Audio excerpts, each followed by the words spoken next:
أنفسنا ومن سيئات أعمالنا من يهده الله فلا مضل له ومن يضلله فلا هادي له وأشهد أن لا إله إلا الله وحده لا شريك له وأشهد أن محمدا عبده ورسوله أما بعد فإن خير الحديث كتاب الله وخير الهدي هدي محمد صلى الله تعالى عليه وسلم وشر الأمور محدثاتها وكل محدثة بدعة وكل بدعة ضلالة وكل ضلالة في النار رب اشرح لي صدري ويسر لي أمري واحلل عقدة من لساني يفقهوا قولي أعوذ بالله من الشيطان الرجيم بسم الله الرحمن الرحيم يا أيها الذين آمنوا كتب عليكم الصيام كما كتب على الذين من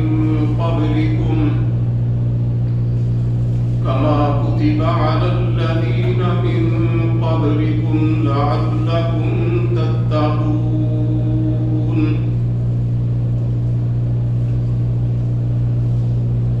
سب تعریفیں اللہ رب العالمین کے لیے ہیں، بے شمار درود و سلام نبی کے اقدس حضرت محمد رسول اللہ صلی اللہ علیہ وآلہ وسلم کی ذات گرامی پر، آپ کی آل طاہرہ اور آپ کے صحابہ کرام پر، اور قیامت تک آپ کی فرما برداری کرنے والے ہر مسلمان پر اللہ کی کروڑوں رحمتیں ہوں۔ حضرات محترم، اللہ رب العزت کا بے پایا فضل و احسان ہے کہ ہمیں زندگی میں ایک مرتبہ پھر رمضان کی مبارک اور مقدس مہینے کو پانے کی سعادت حاصل ہو رہی ہے،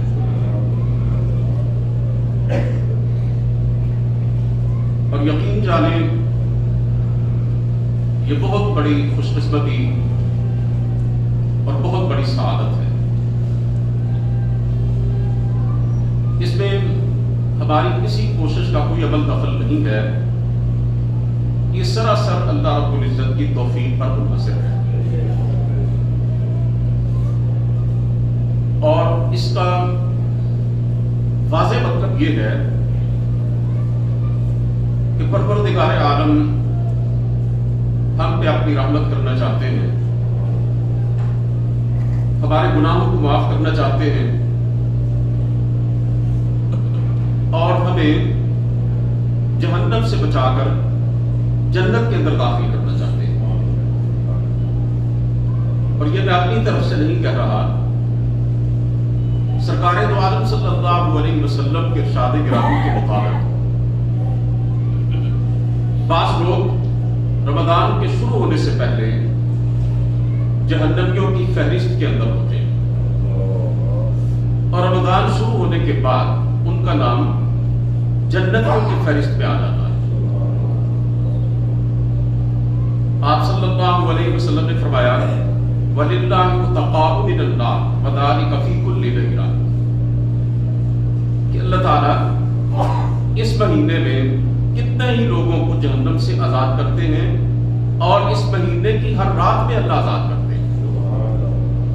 یعنی جو لوگ اس مہینے کو پانے کی سعادت حاصل کرتے ہیں، اس کا احترام کرتے ہیں، اس کے تقاضوں کو پورا کرتے ہیں، اس کے دنوں کے روزے رکھتے ہیں، اس کی راتوں کا قیام کرتے ہیں، اس میں قرآن کریم کی تلاوت کرتے ہیں، اس میں اللہ کو یاد کرتے ہیں، اس میں اپنے رب سے باتیں کرتے ہیں، مناجات کرتے ہیں، اپنے پروردگار سے دعائیں کرتے ہیں، رب سے گناہوں کی بخشش طلب کرتے ہیں، اس مہینے میں اپنے خالق و مالک کی اطاعت اور بندگی بجا لاتے ہیں، اپنے رب کی منہیات سے اپنے آپ کو بچاتے ہیں، پروردگار کے احکامات پر عمل کرتے ہیں اور رب کی منع کردہ باتوں سے بچتے ہیں، پیٹ کے ساتھ ساتھ زبان کا، ہاتھ کا، پاؤں کا، ہر چیز کا روزہ رکھتے ہیں، اپنے تمام اعضاء و جوارح کو سر سے لے کر پاؤں تک اپنے پورے کے پورے بدن کو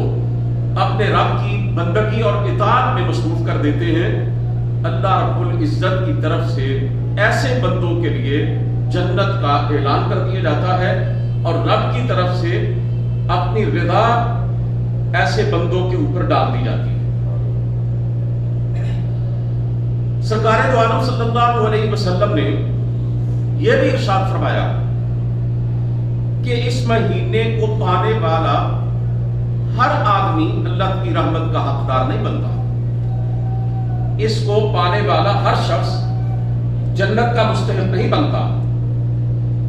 یہ ضروری نہیں ہے کہ جس کی زندگی میں یہ مہینہ آئے لازماً اس کی بخشش ہو جائے۔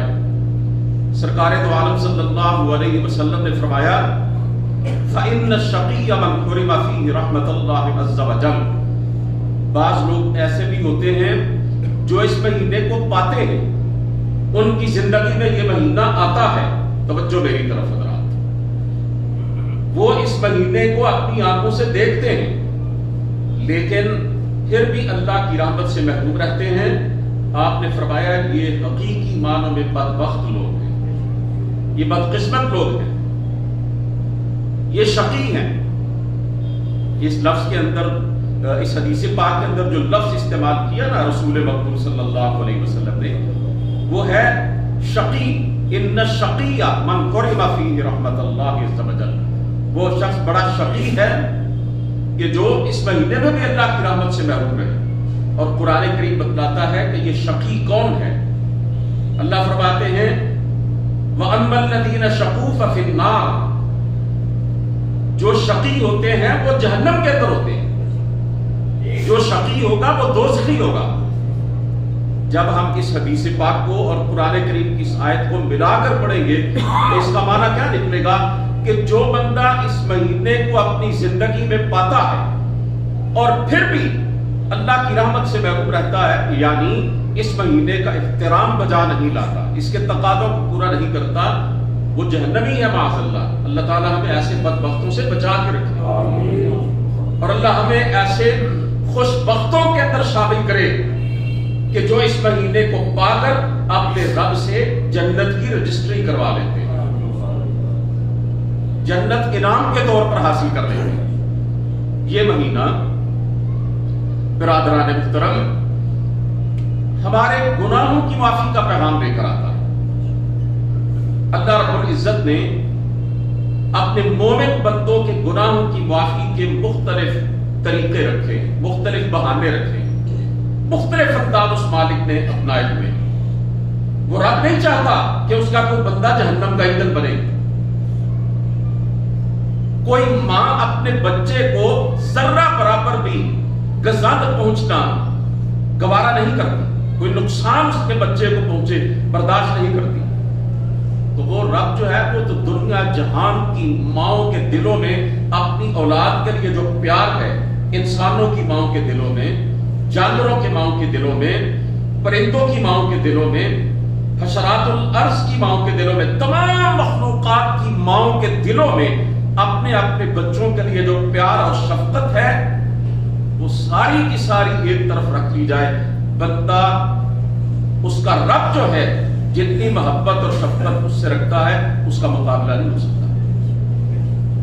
وہ رب قطعاً یہ پسند نہیں کرتا کہ اس کا کوئی بندہ آگ میں جلے، اس لیے اس نے اپنے بندوں کو معاف کرنے کے لیے اور انہیں دوزخ سے بچانے کے لیے مختلف بہانے بنائے، اپنی رحمت کے مختلف انداز اپنائے۔ ان میں سے ایک بہت بڑا پروردگار عالم کا انداز طریقہ بندوں کو معاف کرنے کا وہ ہے رمضان المبارک کا مہینہ۔ سرکار دو عالم صلی اللہ علیہ وسلم نے ارشاد فرمایا الصلوات الخمس والجمعة إلى الجمعة ورمضان إلى رمضان مكفرات ما بينهن إذا اجتنب الكبائر۔ 5 نمازیں، ایک جمعے سے دوسرا جمعہ اور ایک رمضان سے دوسرا رمضان، ان کے درمیان جو گناہ ہوتے ہیں وہ ان کی برکت سے معاف ہوتے رہتے ہیں۔ شرط یہ ہے کہ آدمی کبیرہ گناہوں سے بچتا رہے، بڑے بڑے گناہوں سے اجتناب کرے۔ یعنی ایک نماز ایک بندہ مومن پڑھتا ہے، پھر دوسری نماز پڑھتا ہے، دونوں کے درمیان جو صغیرہ گناہ ہوتے ہیں بشری تقاضوں کے تحت سرزد ہو جاتے ہیں، معافی مانگنے کی بھی ضرورت نہیں ہے، نمازوں کی برکت سے معاف ہو جاتے ہیں۔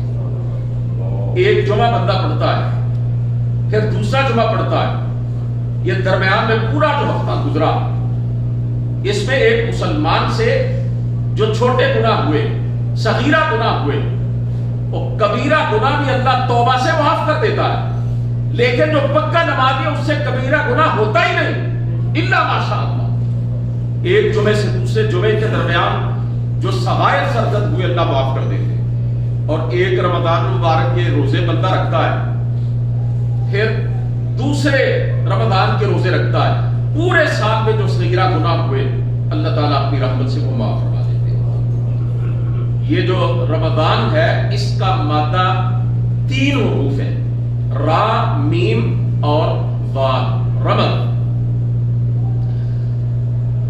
عربی کی جو مشہور ترین لغت ہے، جو ڈکشنری ہے عربی کی، اس کے اندر رمض کا معنی لکھا ہوا ہے کہ ریت کے ذرات وغیرہ جب سورج کی تمازت اور حدت کی وجہ سے تپ جاتے ہیں تو اس کیفیت کو کہا جاتا ہے رمض۔ اور یہی معنی سرکار دو عالم صلی اللہ علیہ وسلم کی حدیث پاک سے بھی ثابت ہوتا ہے۔ آپ صلی اللہ علیہ وسلم نے ارشاد فرمایا صلاۃ الاوابین حین ترمض الفصال، صلاۃ اوابین کا وقت وہ ہوتا ہے جب اونٹنی کے بچے کے پاؤں ریت کے گرم ہونے کی وجہ سے جلنے لگے۔ پھر صاحب قاموس، یہ قاموس جو ہے یہ عربی زبان کی بہت مشہور اور سب سے زیادہ معتبر لغت ہے، وہ صاحب قاموس لکھتے ہیں سمی رمضان لأنہ یحرق الذنوب، اس مہینے کو رمضان کا نام اس لیے دیا گیا ہے کہ یہ بندوں کے گناہوں کو جلا کے رکھ دیتا ہے، بندوں کے گناہوں کو جلا کے رکھ دیتا ہے۔ یعنی اس مہینے میں ایک بندہ مومن اپنے اوقات کو اپنے رب کی بندگی میں اطاعت میں گزارتا ہے، پروردگار کی رضا کے حصول اور اس کی جستجو میں گزارتا ہے، تو پھر اس کی وجہ سے بندہ اپنے رب کے قریب ہو جاتا ہے، نمازیں پڑھ کے، قیام اللیل کر کے، نوافل پڑھ کے، ذکر و اذکار کر کے، قرآن کریم کی تلاوت کر کے، اللہ کی راہ میں خرچ کر کے، دن رات اپنے رب کو راضی کر کے۔ وہی حدیث پاک ذہن میں آتی ہے كنت سمعه الذي يسمع به وبصره الذي يبصر به ويده التي يبطش بها ورجله التي يمشي بها۔ اللہ فرماتے ہیں میں اپنے بندے کے کان بن جاتا ہوں جن سے وہ سنتا، میں اس کی آنکھیں بن جاتا ہوں جن سے وہ دیکھتا، میں اپنے بندے کے ہاتھ بن جاتا ہوں جن سے وہ پکڑتا، میں اپنے بندے کے پاؤں بن جاتا ہوں جن سے وہ چلتا ہے۔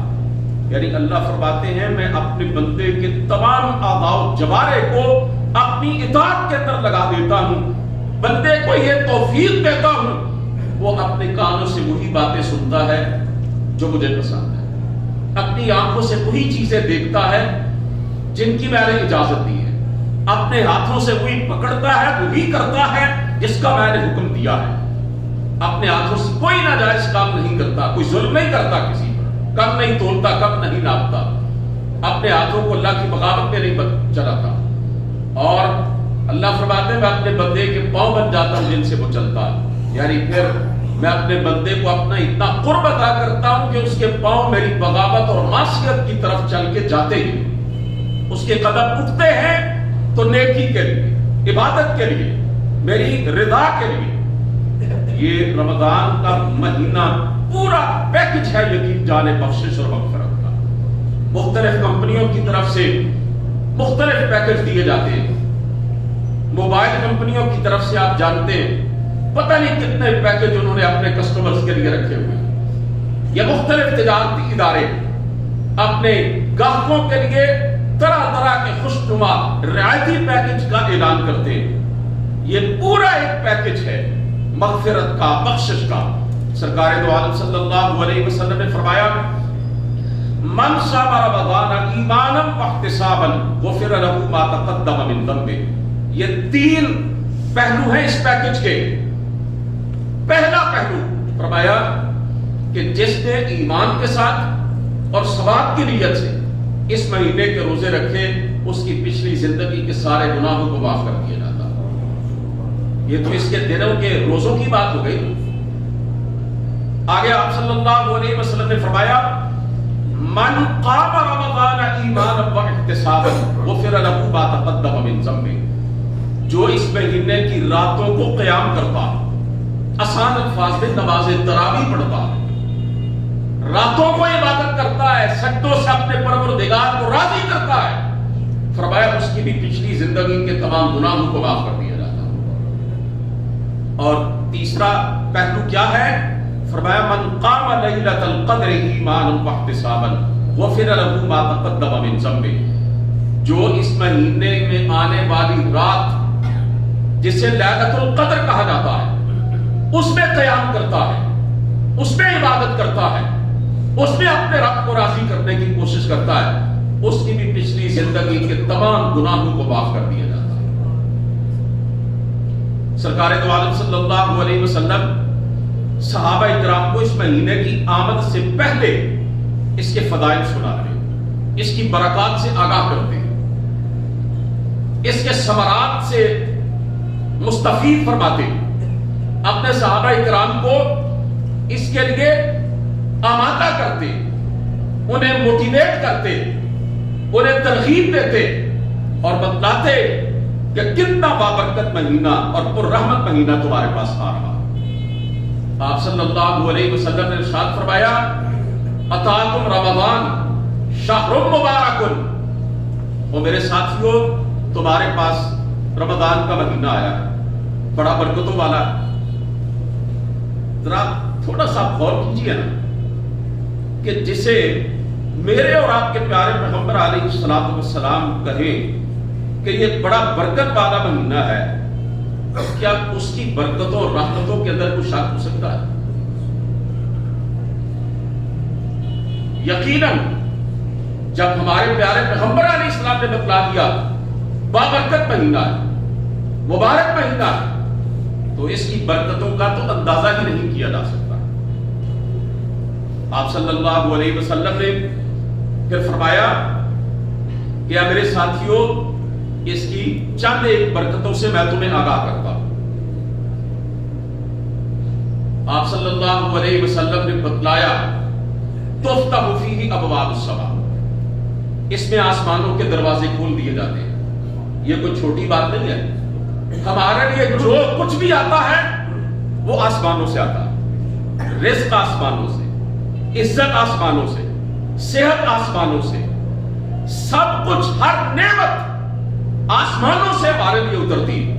مطلب اس کا یہ ہے کہ اس مہینے میں اللہ اپنے بندوں کی طرف خصوصی توجہ فرماتے ہیں اور انہیں اتنا عطا کرتے ہیں، اتنا نوازتے ہیں کہ جس کا کوئی تصور نہیں کر سکتا۔ فرمایا تغلق فیہ ابواب الجحیم، اس میں جہنم کے دروازے بند کر دیے جاتے ہیں۔ یہ ایک اسپیشل پروٹوکول ہے اس مہینے کا۔ جہنم کے دروازوں کو، گیٹوں کو بند کر دیا جاتا ہے۔ کیا مطلب ہے اس کا؟ یعنی اللہ کی طرف سے یہ ایک طرح کا اعلان ہے کہ اے میرے بندو میں نے جہنم کے دروازے بند کر دیے، میں نہیں پسند کرتا کہ تم اس میں جاؤ، میری رحمت گوارا نہیں کرتی۔ یہ میں نے رمضان کا مہینہ تمہیں عطا کیا ہے، اس کی حقیقت کو سمجھو اور اس کی برکتوں کو اپنے تصور میں لا کر اس کا ادب اور احترام کرو۔ جہنم کے دروازے میں نے بند کر دیے، جنت کے دروازے کھول دیے ہیں، اب یہ تم پہ منحصر ہے کہ تم اس کے لیے کیا کوشش کرتے ہو۔ آپ نے فرمایا للہ فیہ لیلۃ خیر من الف شہر من حرم خیرہا فقد حرم۔ آپ نے فرمایا اس مہینے میں اللہ کے لیے ایک ایسی رات آتی ہے کہ جو 1000 مہینوں سے بہتر ہے۔ آگے فرمایا جو اس مہینے کو پاتا ہے، اس رات کو پاتا ہے اور اس کی خیر سے محروم رہتا ہے، حقیقی معنوں میں یہی محروم ہے۔ یعنی جو مال سے محروم ہو گیا کوئی بات نہیں، کاروبار سے محروم ہو گیا کوئی مذائقہ نہیں، جو اپنے پیسوں سے محروم ہو گیا، اس کی جیب کٹ گئی، کوئی اس میں ایسی تشویش کی بات نہیں ہے۔ جو اپنی صحت سے ہاتھ دھو بیٹھا، اس میں بھی کوئی ایسی پریشانی کی بات نہیں ہے۔ میرے پیغمبر نے فرمایا حقیقی معنوں میں محروم وہ ہے، یعنی حقیقی معنوں میں وہ لٹ گیا، برباد ہو گیا، جو اس مہینے کی اس رات لیلۃ القدر کو پاتا ہے اور پھر بھی اس کی برکتوں سے اپنے دامن کو نہیں بنتا۔ سرکار دو عالم صلی اللہ علیہ وسلم نے ایسے بدبخت لوگوں کا تذکرہ کیا کہ جو اس مہینے کو پاتے لیکن ان کی زندگی میں کوئی تبدیلی نہیں آتی، وہی کج روی جو پہلے تھی، وہی ٹیڑھا پن جو پہلے تھا، وہی لاپرواہی جو پہلے تھی، وہی معصیت اور بغاوت جو پہلے تھی، وہی انداز اور وہی اطوار جو پہلے تھے، اس مہینے کے آنے کے بعد بھی وہی رہتے ہیں، ان کے اندر کسی قسم کی کوئی تبدیلی نہیں آتی۔ ان کے لیے بد دعا کی فرشتوں کے سردار نے اور اس پہ آمین کہی پوری کائنات کے تاجدار۔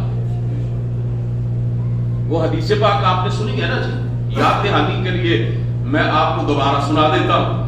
منبر پر چڑھے سرکار دو عالم صلی اللہ علیہ وسلم، تینوں سیڑھیوں پر قدم رکھتے ہوئے آپ نے تینوں مرتبہ آمین کہا تھا۔ صحابہ کرام نے بعد میں پوچھا اللہ کے رسول خلاف معمول بات ہوئی ہے، آپ پتہ نہیں کتنی مرتبہ ہمارے سامنے منبر پر تشریف فرما ہوئے، آپ نے آمین نہیں کہا، آقا آج کیا خاص معاملہ پیش آیا؟ آپ نے تینوں درجوں پہ قدم رکھتے ہوئے آمین کہا۔ فرمایا آج واقعتاً ایک بڑی خاص بات پیش آئی۔ صحابہ ہمہ گوش ہوئے۔ آپ نے فرمایا میں نے پہلی سیڑھی پہ قدم رکھا، جبریل آئے تھے میرے پاس اور انہوں نے ایک بد دعا کی تھی، بعد من ادرک رمضان فلم یغفر له، وہ شخص تباہ ہو جائے، برباد ہو جائے جو اپنی زندگی میں رمضان کا مہینہ پائے اور پھر بھی اپنے رب سے اپنے گناہوں کو بخشوا نہ سکے۔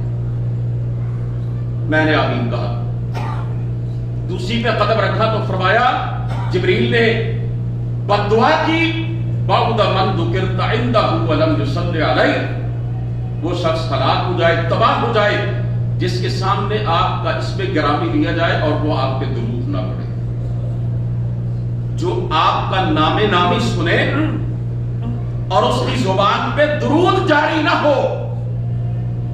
میں نے اس پہ بھی آمین کہا۔ پھر تیسری سیڑھی پہ قدم رکھا تو جبریل نے ایک اور بد دعا کی، بعد من ادرک ابویہ الکبر احدہما او کلاہما ثم لم يدخل الجنہ، وہ شخص بھی ہلاک ہو جائے، برباد ہو جائے جس کے سامنے، جس کی جوانی میں اس کے ماں باپ بوڑھے ہو جائے، دونوں یا دونوں میں سے کوئی ایک، اور پھر بھی وہ ان کی خدمت کر کے جنت کے اندر داخل نہ ہو۔ میں نے اس بد دعا پہ بھی آمین کہا۔ حضرات محترم، بد دعا کرنے والا کون ہے؟ روح الامین ہے، جس کے بارے میں اللہ فرماتے ہیں عند ذی العرش مکین مطاع ثم امین، عرش کے قریب جتنے بھی فرشتے ہیں وہ سب اس کے ماتحت ہے، اس کی بات مانی جاتی ہے، بڑا امانت دار ہے، اللہ کے سارے نبیوں کی طرف اللہ تعالیٰ کے پیغامات کو لے کر آنے والا روح القدس، جو قرآن بھی لے کر آیا آمنہ کے لال کے قلب اطہر پر، وہ فرشتوں کا سردار، وہ جبریل امین، وہ بد دعا کرے اور اس پہ آمین کہے پوری کائنات کا سردار، امام الانبیاء، سید الاولین والآخرین، خاتم المعصومین، سارے نبیوں کا امام، تو کیا اس بد دعا کی قبولیت میں کسی شک و شبہ کی گنجائش ہو سکتی ہے؟ سوال ہی پیدا نہیں ہوتا۔ حضرات محترم، کتنے بدقسمت ہیں وہ لوگ کہ جو اس مہینے کو پائیں گے اور پھر بھی اس کی رحمتوں سے اور اس کی برکتوں سے محروم رہیں گے، ان کی جھولیاں خالی کی خالی رہیں گی۔ اللہ تعالی ہمیں اس بد دعا سے محفوظ فرمائے۔ سرکار دو عالم صلی اللہ علیہ وسلم کے سامنے دو آدمیوں کا تذکرہ کیا گیا ہے، دونوں نے اکٹھے اسلام قبول کیا تھا، اکٹھے وہ ایمان لائے تھے۔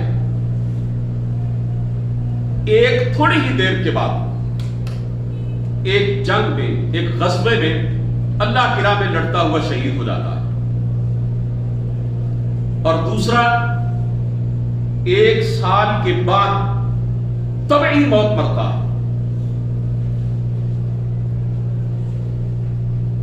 حضرت طلحہ بن عبید اللہ رضی اللہ تعالی عشرہ مبشرہ میں سے بڑے جلیل القدر صحابی ہیں، وہ خواب دیکھتے ہیں، جنت کے قریب کھڑے ہیں، جنت کا دروازہ کھولا جاتا ہے، اور وہ دونوں جو اکٹھے اسلام لائے تھے ان میں سے ایک تھوڑی ہی دیر کے بعد شہید ہو گیا تھا، اور دوسرا 1 سال کے بعد طبعی موت سے ہمکنار ہوا تھا۔ ان کو جنت میں داخل کیا جاتا ہے، لیکن شہید کا نمبر بعد میں آتا ہے، اور جو طبعی موت سے ہمکنار ہوا تھا اسے فرشتہ جنت میں پہلے داخل کر دیتا ہے۔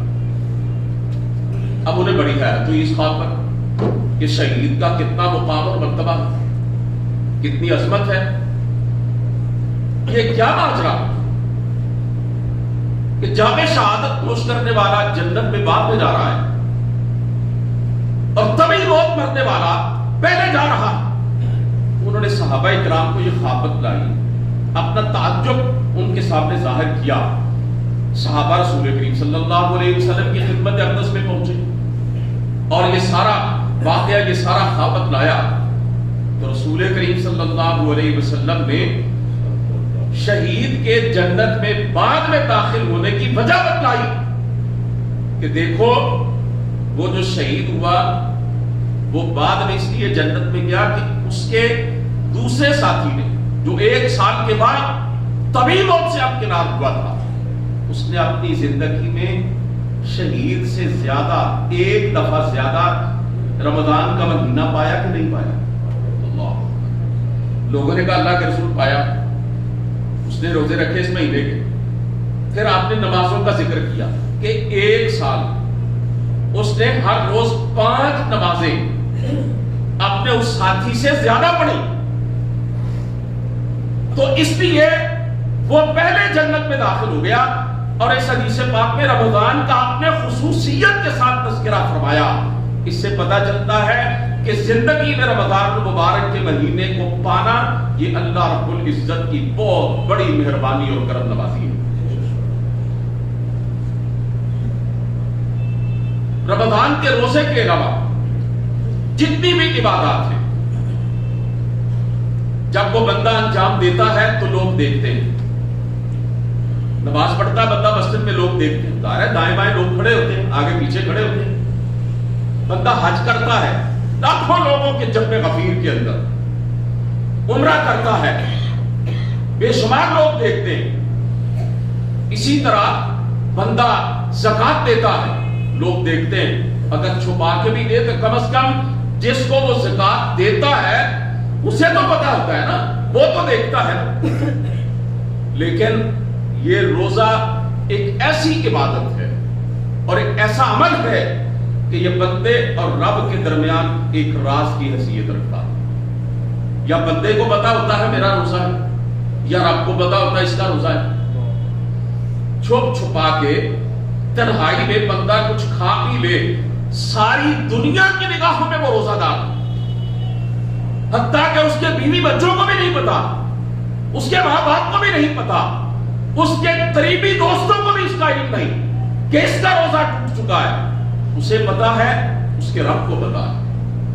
اور بندہ اپنے رب کے اتنا قریب ہو جاتا ہے، 7 پردوں میں چھپ کر بھی کھانے کا ذرہ اپنے منہ میں ڈالنا گوارا نہیں کرتا، پانی کا ایک قطرہ بھی اپنے حلق میں اڈیلنا گوارا نہیں کرتا کہ میرے رب کو اس کا علم ہو جائے گا۔ اتنا اللہ کا خوف اور اتنا اللہ سے پیار کہ میرے رب نے منع کیا ہوا ہے، اتنا اللہ سے تعلق۔ اس حالت میں بندہ اپنے رب کو بڑا ہی پیارا لگتا ہے، بڑا ہی اچھا لگتا ہے۔ اور سرکار دو عالم صلی اللہ علیہ وسلم نے فرمایا، کل عمل ابن آدم یضاعف الحسنۃ بعشر امثالها الى 700 ضعف الا الصوم فانه لي وانا اجزي به۔ فرمایا رسول اللہ صلی اللہ علیہ وسلم نے کہ لوگوں، اللہ فرماتے ہیں کہ انسان کا ہر عمل اللہ کے ہاں 10 گنا سے لے کر 700 گنا تک اجر پاتا ہے، ہر عمل سوائے روزے کے۔ یعنی یہ جو اللہ تعالیٰ کا اجر و ثواب عطا کرنے کا پیمانہ ہے نا، کم از کم ثواب 10 گنا اور زیادہ سے زیادہ 7 گنا۔ فرمایا جب روزے کا عمل آتا ہے نا، اللہ اس پیمانے کو توڑ دیتے ہیں، اللہ اس قانون کو ختم کر دیتے ہیں۔ اللہ اپنے فرشتوں سے کہتے ہیں، میرے بندے نے جو بھی نیک اعمال کیے ہیں تم نے ان کا اجر لکھا ہے جتنا میں نے تمہیں بتلایا، لیکن اب میرے بندے نے رکھا ہوا ہے روزہ میری خاطر، میری رضا کے لیے۔ اب جو اجر و ثواب میں اپنے بندے کو دینا چاہتا ہوں نا، تمہارے قلم وہ لکھ نہیں سکتے، بس اس کو مجھ پہ اور میرے بندے پہ چھوڑ دو۔ روزہ میرے لیے ہے، میں خود ہی اپنے بندے کو اس کا ثواب بھی دے دوں گا، اس کا بدلہ بھی دے دوں گا، میں جانوں اور میرا بندہ جانے۔ بتائیے حضرات محترم، یہ کیسا ایک خصوصی قسم کا عمل ہے، اللہ کے ہاں کتنا پسندیدہ ایک عمل ہے کہ اللہ کہتے ہیں روزہ میرے لیے، اس کا اجر بھی میں دوں گا۔ اور محدثین نے کہا ہے کہ اس حدیث کے الفاظ کو یوں بھی پڑھا جا سکتا ہے، الصوم لی وانا اجزا بہ، کہ اللہ کہتے ہیں روزہ میرے لیے ہے اور میں خود ہی اس کی جزا دوں۔ کیا مطلب ہے اس کا؟ کہ اللہ فرماتے ہیں جو بندہ میری خاطر روزہ رکھتا ہے میں اس کا ہو جاتا ہوں، بس۔ تو بندہ جس کا ہو جائے اسے اور کیا چاہیے، اسے میں کس چیز کی کمی باقی رکھتی کہ جس عمل کی جزا ہی اللہ خود ہے، اس کی عظمت اور اس کی رفعت کا کوئی اندازہ کیا جا سکتا؟ سرکار دو عالم صلی اللہ علیہ وآلہ وسلم نے فرمایا کہ اس مہینے میں جو بندہ ایک عمرہ کرتا ہے، فَإِنَّ عُمْرَةً فِي رَمَضَانَ تَقْضِي حَجَّةً أَوْ حَجَّةً مَعِيَّةً۔ اس مہینے میں اللہ اپنے بندوں پہ اپنی رحمت کی بارش کرتے ہیں، اور اللہ اتنے بے مثال پیکج اپنے بندے کو دیتے ہیں اجر و ثواب کے۔ میرے نبی نے فرمایا جو رمضان میں ایک عمرہ کرتا ہے وہ ایسے ہے جیسے میرے ساتھ حج کرتا۔ دیکھیے نا، ہم 1400 سال بعد اس دنیا میں آئے اپنے پیارے پیغمبر علیہ السلام کے۔ وہ لوگ بڑے خوش قسمت تھے، بڑے خوش نصیب تھے جنہوں نے میرے نبی کا زمانہ پایا، جنہوں نے آپ کے دست اقدس پر بیعت کی، جو آپ کے صحابی کہلائے۔ کتنے خوش نصیب۔ لیکن دیکھیے نا ذرا، رسول کریم صلی اللہ علیہ وسلم نے قیامت تک کے آنے والے اپنے امتیوں کو، جو صحابہ کرام کے بعد آئیں گے، جنہوں نے آپ صلی اللہ علیہ وسلم کو دیکھا نہیں ہے، ایک نظر بھی نہیں ڈالی آپ کے چہرے پر، فرمایا میرا جو امتی رمضان میں عمرہ کر لے وہ ایسے ہے کہ جیسے اس نے میرے ساتھ مل کے حج کیا ہے۔ کتنی بڑی سعادت کی بات ہے۔ اللہ تعالیٰ سے ہمیں یہ بھی دعا کرنی چاہیے کہ یا اللہ اپنا گھر دکھا دے، عمرے کی توفیق عطا کر دے، اور اس رمضان کے مہینے میں یا اللہ عطا کر دے۔ وہ رب جب کرم کرنا چاہتا ہے تو پھر بندہ خود حیران ہو جاتا ہے۔ میرے بھائیوں، اس مہینے کی اتنی برکت اور اتنی عظمتیں ہیں، میں آپ کے سامنے اس محدود وقت میں بیان نہیں کر سکتا۔ یہ چند ایک ارشادات گرامی اور یہ چند ایک اس ماہ مبارک کی فضائل میں نے آپ کے سامنے رکھے ہیں۔ اس کا مقصد یہ تھا کہ آپ کے ذہنوں میں ذرا یاد دہانی آ جائے، میں آپ کو ریمائنڈر دے دوں اپنے پیارے پیغمبر علیہ الصلوۃ والسلام کی سنت مبارکہ کے مطابق اس مہینے کی آمد سے پہلے اس مہینے کی خصوصیات سے آپ کو آگاہ کر دوں، تاکہ ہم اللہ کے اس مہمان کے استقبال کے لیے کچھ تیاری کر سکیں۔ ہمارے گھر میں جب کوئی معزز مہمان آتا ہے، ہم اسے کیسے خوش آمدید کہتے ہیں؟ اس کے آنے کے بعد نہیں، بلکہ اس کے آنے سے پہلے اس کے لیے کھانے پینے کا، اس کے آرام کا اہتمام کرتے ہیں۔ ہم ایک پوری لسٹ بناتے ہیں کہ ہمارا بڑا معزز مہمان آ رہا ہے، اس کے لیے یہ چیزیں کھانے کی بنانی ہے، فلاں کمرے میں اس نے آرام کرنا، اس کو آراستہ کرتے، حتیٰ کہ ہم اپنا ٹائم ٹیبل، اپنے سونے اور جاگنے کا شیڈول اور اپنی مصروفیات کا جو ایک ہم نے ٹائم ٹیبل بنایا ہوتا ہے، اس کو بھی تبدیل کر لیتے ہیں۔ ہماری کوشش ہوتی ہے کہ جب ہمارا مہمان سوئے تو تب ہم سوئیں، پہلے نہ سوئیں، ورنہ وہ کیا سمجھے گا کہ میرے میزبان نے مجھے تنہا چھوڑ دیا، اس نے اپنے آرام کا خیال کیا۔ پھر جب ہمارے مہمان نے اٹھنا ہو، ہم اس وقت بیدار ہو جاتے ہیں۔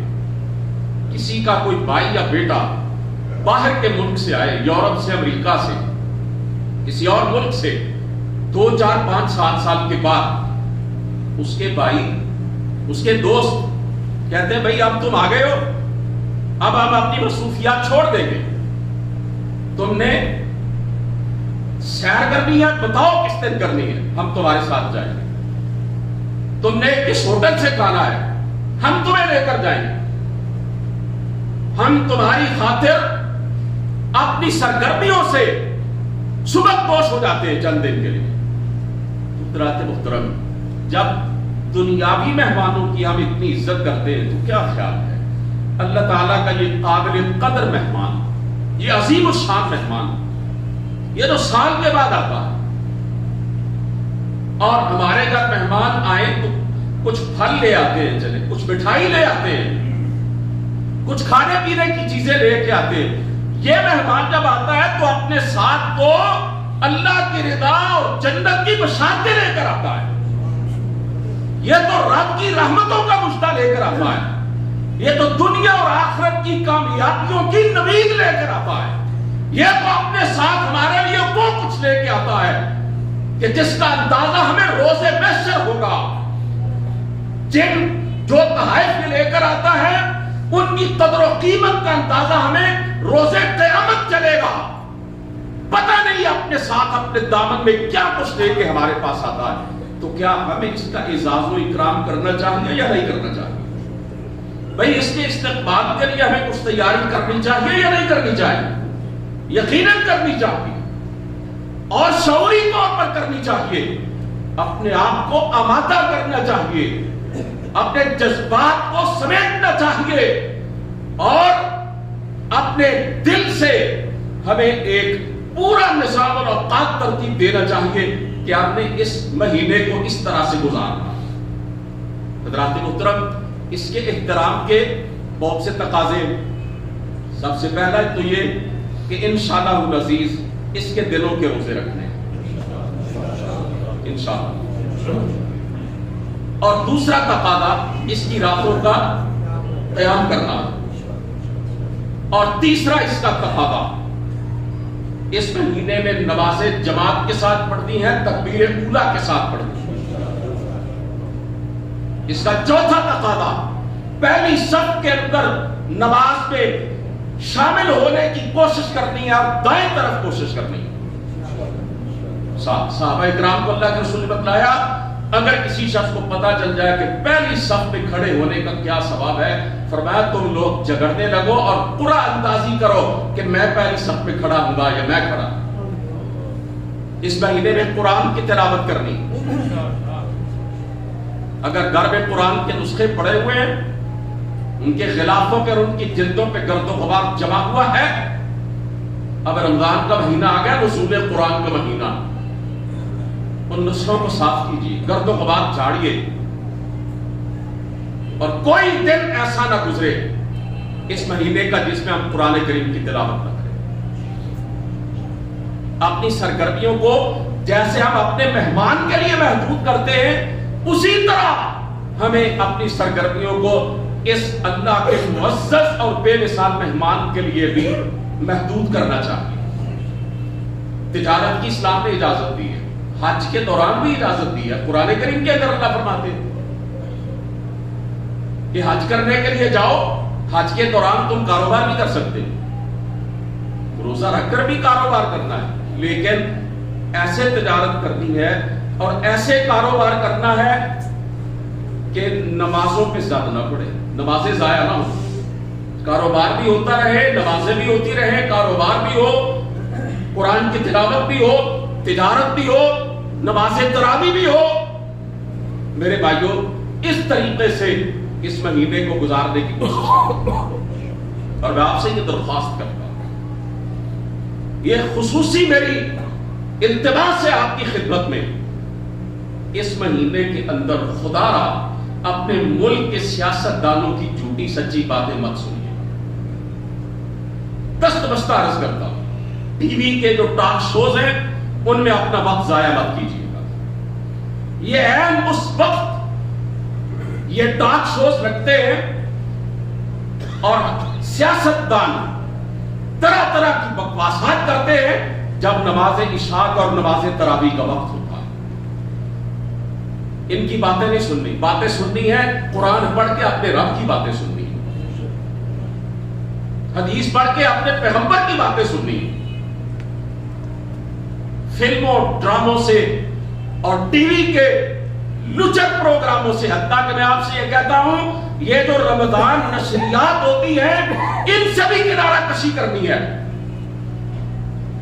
آپ کے گھر میں جو ٹی وی ہے اس پر جو چینلز آتے ہیں جو خالصتاً دینی چینل ہے، میں آپ سے کہتا ہوں ان کے پروگرامات دیکھیے. یہ جو دیگر چینلز ہیں ان پہ جو پروگرام رمضان نشریات میں خاص طور پر دکھائے جاتے ہیں، 11 مہینے تک جو کنجر اور کنجریاں پوری نسل کو تباہ و برباد کرتے ہیں، وہی آ کے تو جناب رمضان میں بڑے صوفی بن کر، بڑے حاجی بن کر اور بڑے جناب عالم اور مفتی بن کر لوگوں کو یہ رمضان کے مسائل بتاتے ہیں. اور رمضان نشریات میں وہ جناب اپنے آپ کو بڑے دیندار اور پرہیزگار کے طور پر پیش کرتے ہیں.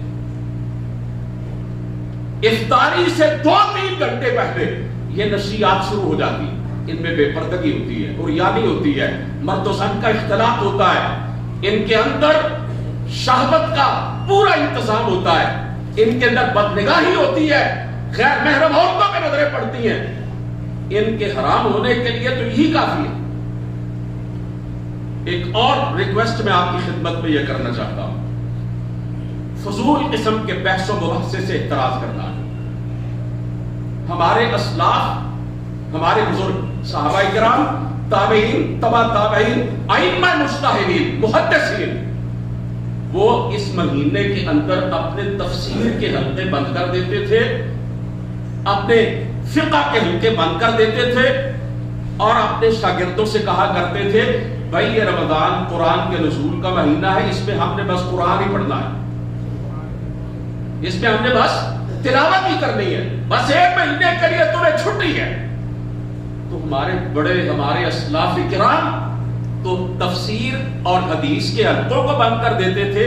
تو ہمیں کم از کم اتنا تو کرنا چاہیے کہ اپنے دوستوں کے ساتھ بحث و مباحثے کے جو پروگرامات ہیں وہ ختم کر دیں. ایک اور رمضان المبارک کا ادب و احترام یہ ہے میرے عزیزوں کہ افطاری کے وقت خاص طور پر کھانا کم کھانا، پینا کم ہے۔ اگلے جمعے میں اس حوالے سے کچھ عرض کروں گا، وقت تو ختم ہو چکا ہے۔ بس اتنا مت کھائیے گا، پہلے سے یہ طے کر لیجئے اور اس کا پکا ارادہ کر لیجئے کہ جس کی وجہ سے پیٹ بوجھل نہ ہو۔ بعض میرے بھائی کھاتے رہتے ہیں افطاری کے وقت اور فرض نماز مغرب کی جو ہے وہ نکل جاتی ہے۔ افطاری تو آپ ایک کھجور سے بھی کر سکتے ہیں، پانی کے گھونٹ سے بھی کر سکتے ہیں۔ نماز پڑھ کے چند منٹ کے بعد آپ گھر آئیں، آپ تسلی سے کھانا کھائیں، یا کم از کم چلے اتنا کھا لیں کہ آپ تکبیر اولیٰ کے ساتھ جماعت میں تو شامل ہو جائیں۔ بعض لوگ کہتے ہیں کہ چلو جا کے اپنی دوسری جماعت کرا لیں گے۔ میں کہتا ہوں دوسری جماعت کا اجر و ثواب جو ہے وہ پہلی جماعت کو پہنچ نہیں سکتا، اور جو اس نیت سے جماعت کو ضائع کرتا اس کی دوسری جماعت ہوتی ہی نہیں، چاہے کسی مفتی سے جا کے۔ اصل جو جماعت ہے وہی ہے جو مسجد کے اندر قائم ہوتی ہے، پیٹ بوجھل نہ ہو اور عشاء کی نماز پڑھ سکے، آپ نماز تراویح ادا کر سکے۔ آج سے چند سال پہلے تو چلے 15ویں 16ویں روزے کے بعد مسجدوں کی رونقیں مدد پڑھنا شروع ہوتی تھی۔ اب تو ماشاءاللہ تیسرے چوتھے دن جو ہے وہ مسجدیں جو پہلے معمور ہوتی ہیں 1 یا 2 دن، ان میں اللہ کے بندوں کی تعداد گرنا شروع ہو جاتی ہے۔ اور 8ویں 10ویں روزے کے بعد میں نے یہ صورتحال دیکھی ہے، میں اس کا عینی شاہد ہوں، اور میں بڑے دکھ سے یہ عرض کرنا چاہتا ہوں کہ 11 مہینوں میں رمضان کے علاوہ جو اللہ کے بندے جماعت کے ساتھ عشاء کی نماز پڑھنے آتے ہیں مسجدوں میں، وہ بھی تاخیر سے آنا شروع ہو جاتے ہیں۔ روٹین اور معمول سے بھی کم نمازی عشاء کی نماز کے اندر ہوتے ہیں، اور اس کی زیادہ تر وجہ یہی ہوتی ہے یا زیادہ کھانا کھایا ہے، یا ٹی وی کے سامنے بیٹھ کے ہیں، یا دوستوں کے ساتھ گپ شپ چل رہی ہے۔